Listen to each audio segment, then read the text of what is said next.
High guys, welcome back to my channel. আর তোমরা যারা আমার আগের মিনি ব্লগগুলো দেখেছো, আগের দুটো মিনি ব্লগ দেখেছো, তারা নিশ্চয়ই জানো যে আমি ফাইনালি কোথাও ঘুরতে যাচ্ছি আফটার 8 ইয়ার্স। এই ভিডিওগুলোতে একটু নড়চড় হচ্ছে বিকজ আমি গাড়ির ভেতর থেকে ভিডিও করেছি, আমি ফোন দিয়ে ভিডিও করি। আমরা আমাদের ডেস্টিনেশনে পৌঁছতে পৌঁছতে প্রায় সন্ধে হয়ে গেছিলো, তাই কারণে দেখতে পাচ্ছ পাহাড়ের আলোগুলো কেমন ডায়মন্ডের মতো জলজল করছে।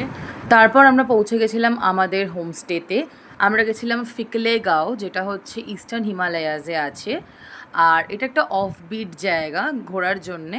পৌঁছতেই আমাদেরকে গরম গরম মোমোজ সার্ভ করে দেওয়া হয়েছিল। আর এইটা হচ্ছে আমাদের রুম। আমি তোমাদের প্রত্যেকটা ডিটেলসই দিয়ে দেবো। আমরা ছিলাম পুরী প্যাভিলিয়ানে। আমি নাম্বারটা মেনশন করে দেবো অন্য কোনো একটা ভিডিওতে। রুমটা এতটা কোজি ছিল, আর রুমটা থেকে বেরোলেই একটা নিচে জায়গা ছিল, এরম জায়গা যেখানে গ্রিলের অপশন ছিল, মানে বারবিকিউ করার অপশন ছিল। এতটা সুন্দর জায়গাটা ছিল, এবং আমাদের রুমের ব্যালকনিতে বসলে ডাইরেক্টলি তুমি সিকিম দেখতে পাবে।